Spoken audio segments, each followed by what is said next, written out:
নমস্কাৰ মই ৰাকেশ দাস আজি আলোচনা কৰিব বিচাৰিছো মাতৃ সন্মিলনৰ ওপৰত মাতৃ সন্মিলনত আপুনি আপোনাৰ ভাষণ কেনেকৈ প্ৰদান কৰিব আজি ইয়াৰ ওপৰত হাজিৰ এই ভিডিঅটোত আলোচনা কৰিব বিচাৰিছো আজিৰ এই ভিডিঅটো বনোৱাৰ কাৰণ হ'ল মোক দুই এগৰাকী মাতৃয়ে মোৰ ইউটিউবৰ ভিডিঅ'বোৰত কমেন্ট কৰিছে যে মাতৃ সন্মিলনৰ ওপৰত ভাষণৰ ওপৰত এটা ভিডিঅ' বনাব লাগে মই তেখেতসকলক সহায় কৰাৰ উপৰিও যিসকল মাতৃয়ে এবাৰ ফাৰ্ষ্ট টাইমৰ কাৰণে মাতৃ সন্মিলনত অংশগ্ৰহণ কৰি নিজৰ মনৰ কথাবোৰ ভাষণ প্ৰসংগত প্ৰকাশ কৰিব বুলি ভাবিছে মই তেখেতসকলক আজিৰ এই ভিডিঅ'টোৰ জৰিয়তে মই সহায় কৰিব বিচাৰিছো মোৰ কথাখিনি মই একেবাৰে সহজ আৰু সৰল ভাষাত কম যাতে মোৰ কথাখিনি আপোনালোকে বুজি পায় আৰু সুন্দৰকৈ যাতে মাতৃ সন্মিলনত আপোনালোকে নিজৰ মনৰ কথাবোৰ প্ৰকাশ কৰিব পাৰে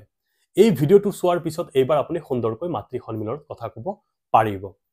আমি সকলোৱে জানো যে বিদ্যা ভাৰতীৰ দ্বাৰা সমগ্ৰ অসমত শংকৰদেৱ শিশু নিকেতনসমূহ পৰিচালিত হয় আৰু এই শংকৰদেৱ শিশু নিকেতনসমূহত যি ভাৰতীয় দৰ্শন ভাৰতীয় সভ্যতা ভাৰতীয় সংস্কৃতিৰ যি শিক্ষা এই বিদ্যালয়সমূহত প্ৰদান কৰা হয় আৰু এই শংকৰদেৱ শিশু নিকেতনসমূহ কেৱল ল'ৰা ছোৱালীক পঢ়ুৱাই তেখেতসকলৰ উদ্দেশ্য নহয় লগতে মাতৃ সমাজক কেনেকৈ আগুৱাই নিব পাৰি আৰু এই মাতৃ সন্মিলনত অনুষ্ঠিত কৰাৰ মূল উদ্দেশ্য হ'ল যে শিশুসকলৰ যি ব্যক্তিত্ব বিকাশ আৰু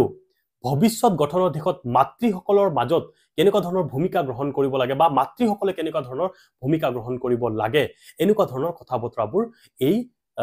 মাতৃ সন্মিলনসমূহত আলোচনা কৰা হয় এতিয়া আহো আপুনি আপোনাৰ ভাষণ কেনেকৈ প্ৰদান কৰিব আৰম্ভণি কৰিব মই ধৰি ললো যে এইবাৰ বিশিষ্ট অতিথি হিচাপে আপোনাক যিকোনো এখন শংকৰদেৱ শিশু নিকেতন আপোনাক আমন্ত্ৰণ জনালে আৰু ক'লে যে শিশুৰ ব্যক্তিত্ব আৰু মাতৃ সমাজৰ ভূমিকা সম্পৰ্কে আপুনি অলপ ভাষণ প্ৰদান কৰিব লাগিব আৰু আপুনি যেতিয়া মঞ্চত থিয় হ'ব আপুনি ধৰক আগতে কেতিয়াও এনেকুৱা মাতৃ সন্মিলনত আপুনি কথা কোৱাৰ অভ্যাস নাই আপুনি পোন প্ৰথমে নাৰ্ভাছ নহব আপুনি যদি নাৰ্ভাছ হয় তেতিয়াহ'লে আপুনি কথাখিনি প্ৰকাশ কৰিব নোৱাৰিব মনত এক কনফিডেন্স ৰাখিব যে মই মোৰ কথাখিনি সুন্দৰকৈ উপস্থাপন কৰিব পাৰিম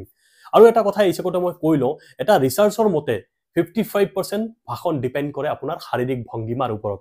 আৰু 38% ভাষণ ডিপেন্ড কৰে আপোনাৰ যি কথা কোৱাৰ সুৰ আছে আৰু 7% ভাষণ ডিপেন্ড কৰে আপোনাৰ যিবোৰ শব্দ প্ৰকাশ কৰিব এই শব্দবোৰৰ ওপৰত ভাষণ মূলত এই তিনিটা বিষয়ৰ ওপৰত ডিপেন্ড কৰে যেতিয়া আপুনি মঞ্চত থিয় হ'ব প্ৰথমে আপুনি মঞ্চত কোন কোন মানুহ বহি আছে এই কথাখিনি আপুনি সুন্দৰকৈ মাৰ্ক কৰি ল'ব আপুনি সুন্দৰকৈ চাব যে কোন কোন মানে বহি আছে তাতে বহি প্লা আপুনি মনে মনে ভাবি ল'ব যে অমুক অমুক মানুহ মই ডেজিগনেশ্যনখিনি আপুনি জানি ল'ব কোন কি ডেজিগনেশ্যনত আছে পদবীত আছে এই কথাবোৰ আপুনি যদি গোটেই জানি লয় তেতিয়াহ'লে আপুনি সুন্দৰকৈ সম্বোধন কৰিব লাগিব আপোনাৰ যদি সম্বোধন ভাল হয় মই আশা কৰোঁ গোটেই ভাষণটো আপোনাৰ ভাল হ'ব আৰু আপুনি ফাৰ্ষ্ট টাইমৰ কাৰণে কথাখিনি ক'ব বিচাৰি আছে বেছি দীঘলীয়া নকৰিব শৰ্ট কৰিবলৈ চেষ্টা কৰিব আৰু মানুহে বেছি দীঘলীয়া ভাষণ ভাল নাপায় বৰ হ'ব আৰু আপুনি যেহেতু ফাৰ্ষ্ট টাইম আপুনি এনেও বেছি দীঘলীয়া ভাষণ দিব নোৱাৰিব সেইকাৰণে শৰ্টকে দিব যিখিনি কথা ক'ব ইম্পৰ্টেন্ট কথাখিনি ক'ব এতিয়া আহো সম্বোধনটো কেনেকৈ কৰিব সম্বোধন আপুনি এনেকৈ আৰম্ভণি কৰিব মই আগতেও ক'লো যে মঞ্চত কোন কোন বহি আছে এইটো মাৰ্ক কৰি ল'ব আপুনি আৰম্ভণি এনেকৈ কৰিব একেবাৰে সিম্পলকে কৰিব মই বেছি টান শব্দ দি মই প্ৰকাশ নকৰো কাৰণ আপুনি বুজি নাপাব সিম্পলকে কওঁ কথাখিনি যে পৰম শ্ৰদ্ধাৰ মাতৃ সন্মিলনৰ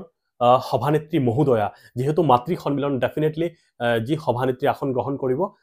যি এগৰাকী নাৰীয়ে কৰিব মহিলাই কৰিব তো আপুনি ক'ব পৰম শ্ৰদ্ধাৰ মাতৃ সন্মিলনৰ সভানেত্ৰী মহোদয়া শ্ৰদ্ধাৰ শংকৰদেৱ এই যিখন বিদ্যালয়ত হ'ব এই শংকৰদেৱ শিশু নিকেতনৰ প্ৰধান আচাৰ্য মহোদয় আৰু মঞ্চত উপবিষ্ট বা মঞ্চৰ আসন শুৱনি কৰা বিশিষ্ট গণ্যমান্য ব্যক্তিসকল বা বিশিষ্ট আমন্ত্ৰিত অতিথিবৃন্দ আপুনি এনেকৈ কথাখিনি ক'ব তাৰপিছত এই বিদ্যালয়ৰ শ্ৰদ্ধাৰ আচাৰ্যসকল আৰু মৰমৰ ছাত্ৰ ছাত্ৰীসকল আৰু এই যি সন্মিলনত বিশেষকৈ উপস্থিত অতিকৈ শ্ৰদ্ধাৰ আই মাতৃসকল মই সকলোকে মোৰ ভক্তি ভৰা শ্ৰদ্ধা আৰু মোৰ সেৱা আগবঢ়াইছো বা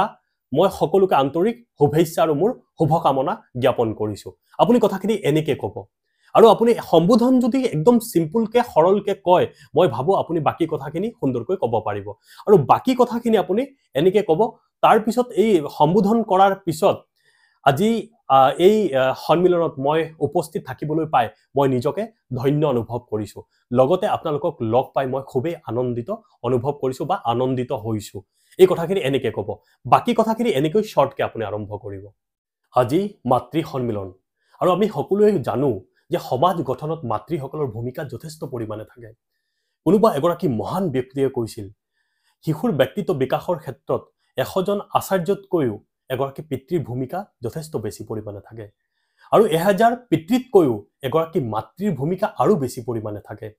আমি কথাতেই কওঁ, আইৰ সমান হ'ব কোন, নৈৰ সমান বব কোন। আমি যদি শিশুক এগৰাকী সুস্থ নাগৰিক হিচাপে গঢ়ি তুলিব বিচাৰোঁ বা সমাজত প্ৰতিষ্ঠা কৰাৰ মূলতে হ'ল নাৰী সমাজ। সেইকাৰণে আমি কওঁ আজিৰ শিশু কাইলৈ দেশৰ ভৱিষ্যত। সেইকাৰণে আমি শিশুক প্ৰথম যি ঘৰৰ পৰাই মাতৃসকলে এক সঠিক পথ দেখুৱাব লাগিব। কেৱল ল'ৰা ছোৱালীক ডক্তৰ আৰু অভিযন্তা বনোৱাৰ যি সপোন, সেই সপোন কেৱল দেখুৱালেই নহ'ব।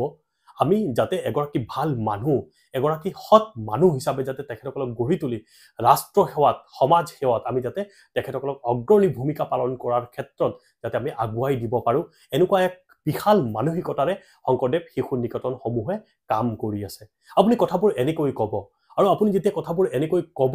আৰু লগতে ক'ব যে আমি সৰ্বোত্তম প্ৰকাৰৰ যিখিনি জ্ঞান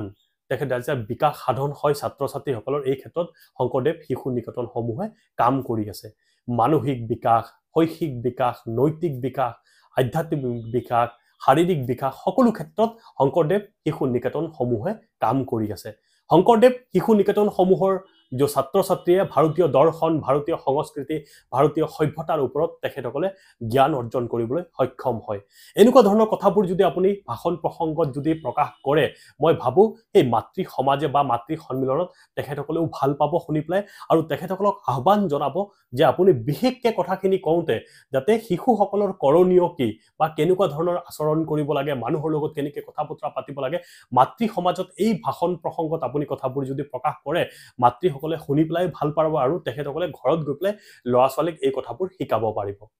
আশা কৰোঁ আপুনি এনেকুৱা ধৰণৰ ভাষণ যদি কয়, আৰু সদৌ শেষত পুনৰবাৰ শুভেচ্ছা দিব যে সকলোকে